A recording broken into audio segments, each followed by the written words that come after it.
gebed het nie groot krag nie. En ek gaan vir julle sê, ek gaan nie verduidelik hoekom ek so sê. En jammer as ek na jou teologie en jou opvoeding van kleins af 'n bietjie die mekaar gooi, of ek ruk het so 'n bietjie, maar gebed het nie groot krag nie.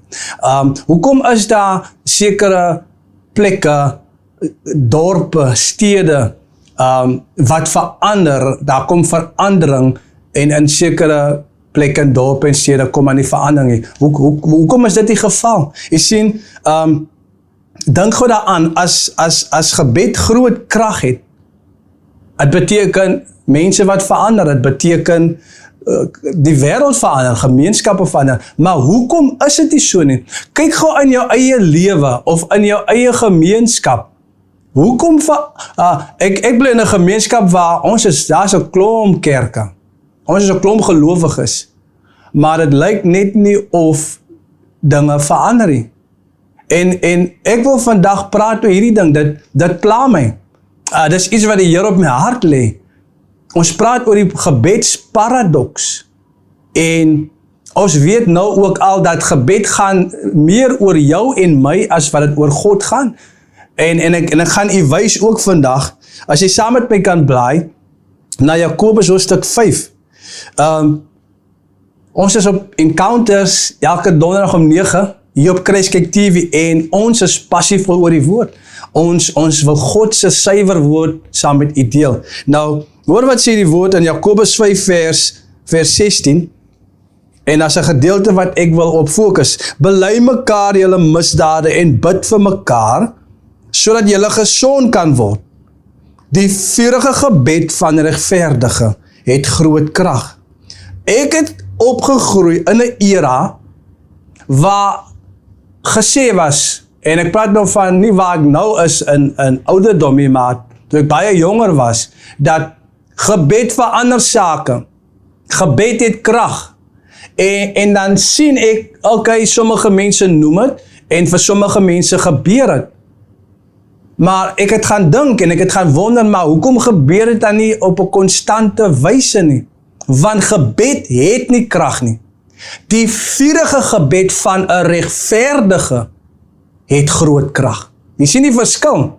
En vir jou mag dit klink of dit, jy dink sal sê, ag, wat is die verskil? Ek gaan nie wys, daar's 'n groot verskil. Gebed het nie groot krag nie. Want alle gelowe bid. Alle gelowe bid.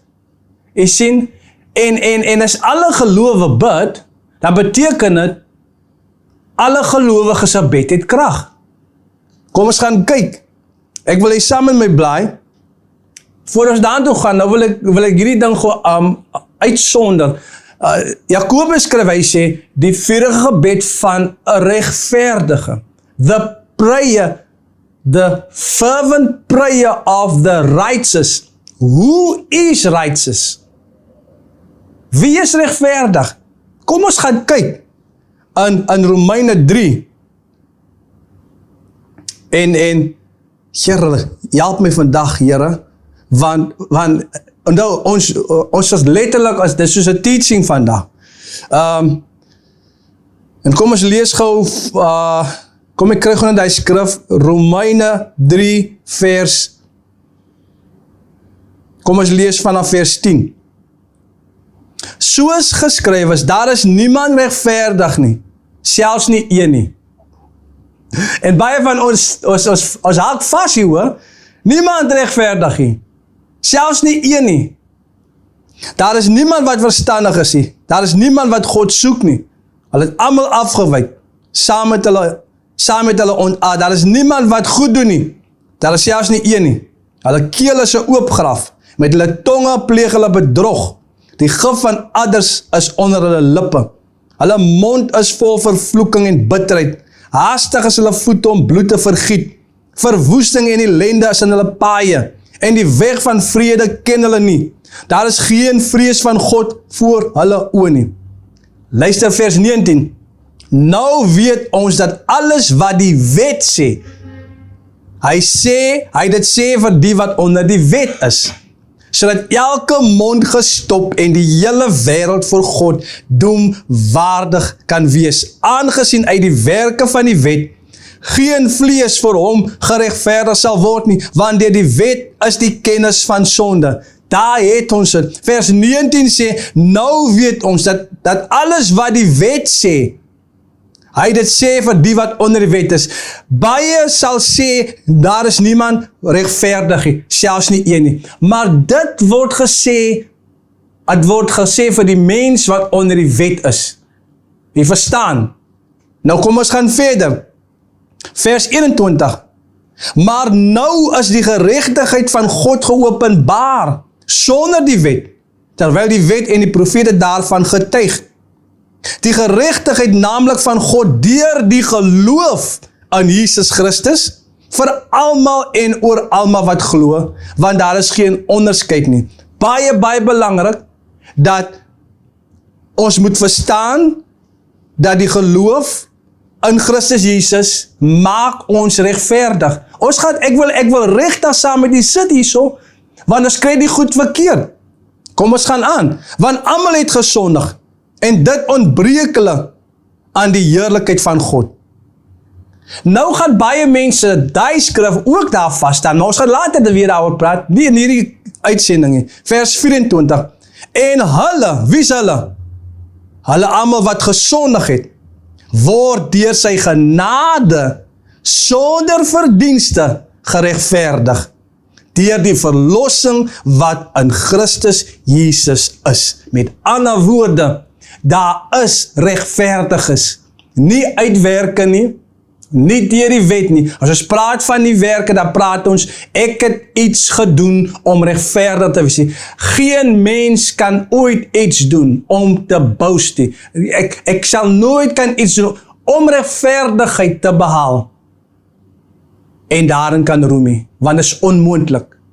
Die wet leer my dat dit onmoontlik is, maar in Christus en deur hom word ek nou regverdig. Ek kan onthou dat selfs in die Ou Testament, toe God die aarde wil verwoes, en hy sê, hy gaan die aarde verwoes, alles wat leef en beef, gaan hy van kant maak.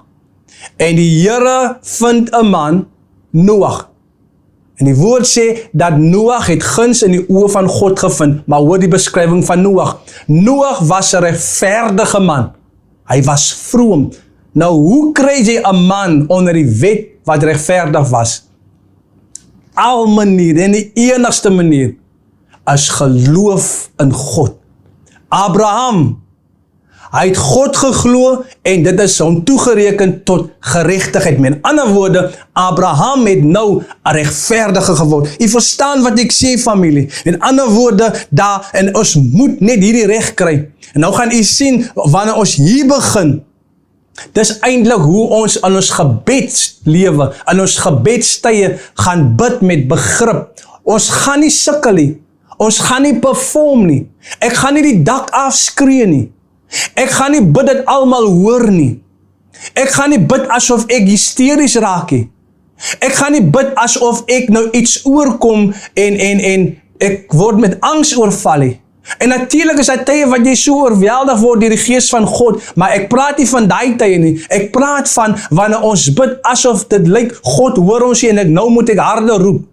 Want dis wat Elia met die profete gedoen het. Hy gesê, roep harder. Ons hoef nie. As ons verstaan wat gebed is, as ons verstaan wat dit beteken as ons bid, as ons verstaan dat gebed die plek van transformasie is, en as ons verstaan dat gebed nie groot krag het nie, maar dat die vurige gebed van 'n regverdige groot krag het, dan gaan ons floreer in die plek van gebed, in die plek van transformasie, wat ons noem die gebedsplek, die binnekamer. Jy sien, the righteous person is those who have faith in Christ, those who trust in his finished work, that he has done and completed on the cross of Calvary. Dit is die regverdige persoon. En kom ons gaan gou, ons kyk gou net hier vinnig aan 'n ding, familie. Ek kan onthou wat ons vader van geloof, die Here kom na hom toe en die Here sê, Abraham, ek gaan vir Sodom en Gomorra gaan ek verwoes. En Abraham het geweet sy broers kind Lot bly in Sodom. En Abraham beginne hierdie regverdige man. Onthou, dat is nie met werke te doen nie. Van onthou, elke keer wanneer mens praat van 'n regverdige man, dan praat nie van wat hy alles reg doen nie. Dit verwys net na sy geloof in Jesus Christus. Absoluut, familie. Die persoon, hierdie man of vrou wat regverdig is niks te doen met wat hulle reg doen of verkeerd doen nie. Dit het absoluut te doen met hierdie mense het geloof in Christus en wat hy gedoen het en verrig het deur die kruis en deur sy opstanding. En nou kom God na regverdige Abraham toe. En Abraham begin 'n negotiate met die Here. Hy sê, Here, maar as daar soveel mense, kom ek maak maar nou, as daar 100 mense is in Sodom, sal hy nog altyd dit verwoes.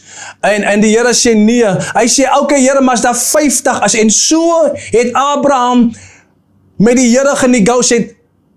Dit was nie op grond van wie hy was nie, maar omdat hy regverdig was, sy geloof. Dit was op grond van sy geloof. En Abraham het die Here se aandag gekry. My God, ek wil vir iemand sê, man, wanneer die regverdige bid, wanneer die gebed van 'n regverdige die troon van God bereik, of kom ek sê liewer, die ore van God, mense, dan kry ons God se aandag. Dan laat ons die Here stil, ek wil amper sê stil word, stil staan. Ek wil nie eers sê die troonkamer bereik nie, dis hoekom ek my gerephrase het of geparafreer, want onthou, ons bid nie meer van onder af boontoe nie. Nee, ons bid nou van bo af onder toe. En dis ook 'n boodskap van 'n ander tyd. En ek voel my baie kere, Here, ek wil hierdie goed nie los nie, ek wil hierdie goed deel. Dat ons kan, we need to become influencers in the earth. God has placed mankind on the earth, sodat ons die koninkryk op hierdie aarde kan uitbrei, die koninkryk van die hemel. In elk geval, en toe Abraham met die Here praat, toe kry Abraham, die een wat regverdig is in God, kry God se aandag. Nou sê Jakobus, hy sê julle bid en julle ontvang nie, omdat julle verkeerd bid. Ek dink ons gaan op 'n volgende keer daaroor praat. Maar wat ek wil kom ons kyk gou net na hierdie woord righteous of righteousness, geregtigheid in Grieks, en ek kan nou nie die Griekse woord, kan ek nou nie spel nie, of jy weet sê nie, maar dit beteken the condition acceptable to God. Het beteken, dat is nou geregtigheid, dit beteken the condition acceptable to God, dit beteken God's standard. En kom ons sê vir wie is God's standard? Dit is Jesus Christus, dit is die woord, die lewende woord. En so met ander woorde, wanneer ek in Christus is, ek is nou die regverdige, ek is die geregtigheid van God in Christus Jesus, dan beteken dit eintlik die hele onus val op hom. Is hy in my die hoop van heerlikheid, dis hy in my die geregtigheid van God. Hy het vir ons geword die geregtigheid van God, regverdigmaking. Jy sien, so nou lewe Desmond nie meer, maar Christus lewe nou in hom en deur hom. Natuurlik kom ons met die vlees en ons het met die vlees te doen. Natuurlijk encounter ons die vlees op 'n daaglikse basis, maar hoe meer ons inkyk, hoe meer ons mediteer op wie ons is, dan kan die vlees nie anders om pad te gee nie. Hoe meer ek sit in my binnekamer, hoe meer ek sit met die skrif, word ek verander in my denke, word ek vernuwe in my denke. En dan kom Christus op hierdie aarde te voorskyn. En dan oral waar ek gaan, is daar 'n rekening in die geestelike realm van Christus wat nou once again walking the earth in a human body. Kan u glo, familie, dit is die hart van God. Daarom sê die aarde sal vol van die heerlikheid van God is, soos waters wat die see oordek. En daai heerlikheid is die heerlikheid soos van die enige gebore seun, Jesus Christus. Dit is eintlik wat die skrif na verwys. Nou so, met ander woorde, geregtigheid is God se standaard. Ek en jy kan nie die standaard bereik nie. Jesus het dit bereik. En so wanneer ek nou bid, met geloof familie, gaan dit weer noem, prayer is one of the expressions of faith. Ek het gepraat die laaste keer oor dat ons liggame express eintlik, en is veronderstel eintlik, om die werk van God te express, die goedheid van God te express, die liefde van God te express. En sien, as nie, en hierdie ding wil ek gou noem, as ons praat oor die aspek van gebed, it is not your prayer that changes things, it is your faith expressed through prayer. Verstaan u nou? Die vurige gebed van die regverdige het groot krag. Die regverdige is die een wat geloof het in God deur Christus Jesus. And so it's now not my prayer. Prayer is words. Not only words, sorry, but prayer is a posture, is 'n posisie van die hart. Dis 'n hart wat God glo. Met die hart glo ons tot redding. Of kom ons gaan na hierdie skrif toe. Romeine hoofstuk 10. Familie, ek raak opgewonde oor hierdie skrifte, oor hierdie Romeine 10 vers 10. Want met die hart glo ons tot geregtigheid en met die mond bely ons tot redding. U sien? En dis waar die ding begin. Dis in die hart. And so when I pray, when the righteous Desmond is praying, then I get the attention of God. En so nou wat nou gebeur, die gebed verander nie die sake nie. As my geloof wat deur my gebed expression kry, wat nou sake verander. Maar eintlik word ek ook in die proses verander. Daarom bid ons baie kere 1, 2, 3 keer. En is 'n 4de keer soms. En dit lyk vir my baie kere, en dit voel vir ons baie kere, nou Here, ek bid dan oor hierdie saak oor en oor. Iemand gaan soms vir jou sê, jy het nou klaar gebid, moenie meer bid nie. Maar ek wil vir die een sê, wat weer bid. Eintlik is God dan met jou besig. Jy dink nou jy bid vir die saak, of jy doen dalk, maar eintlik is God besig om iets binne in jou en my te doen.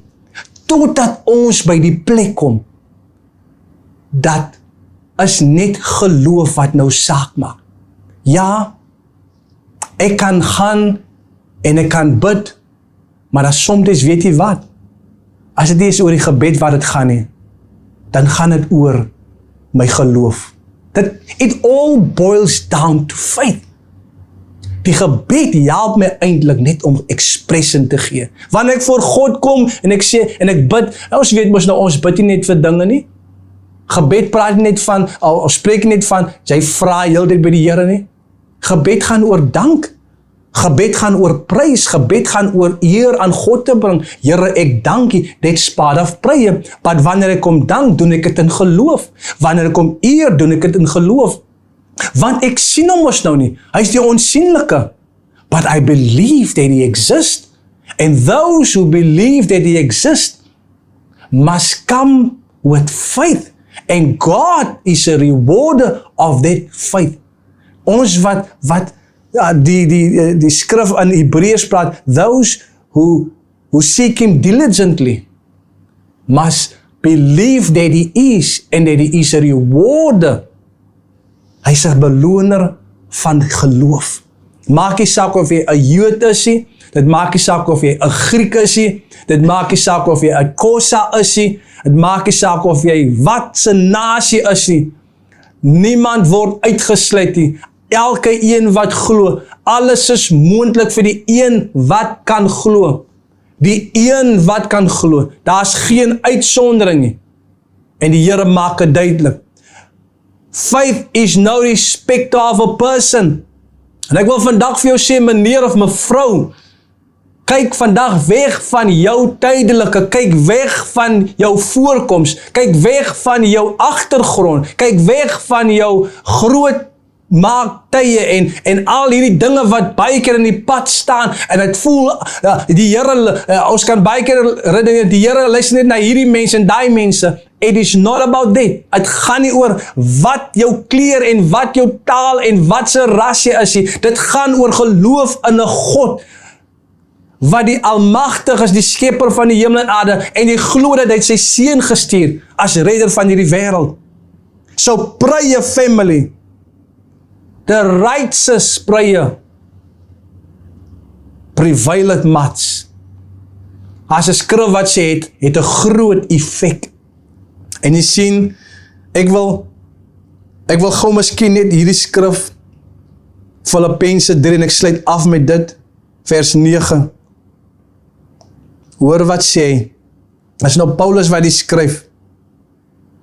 En in hom gevind te word, nie met my geregtigheid wat uit die wet is nie, maar met die wat deur die geloof in Christus is.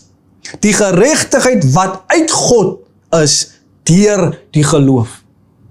Die gebed van die regverdige het groot krag. En vandag wil ek die seën familie, terwyl ons afsluit by hierdie uitsending, mag jy absoluut in die geloof staan van hierdie dag af, dat alles wat jy doen, of jy bid, of jy sit, of jy staan, dat jy in geloof sal bly, om nie terug te deins nie, dat geen tydelike omstandighede, ek en jou sal ek terugdeins. Dit is my gebed, dit is my seëngebed oor elkeen wat ingeskakel is. En volgende week is ons weer hier, om 9:00 die aand op Kruiskyk TV, en natuurlijk weet jy nou al, dat hierdie programme word uitgesaai op YouTube. Jy sal my daar kry, Desmond Berry Encounters, en jy sal al my uitsendings kry. Wees geseën in Jesus naam. Amen.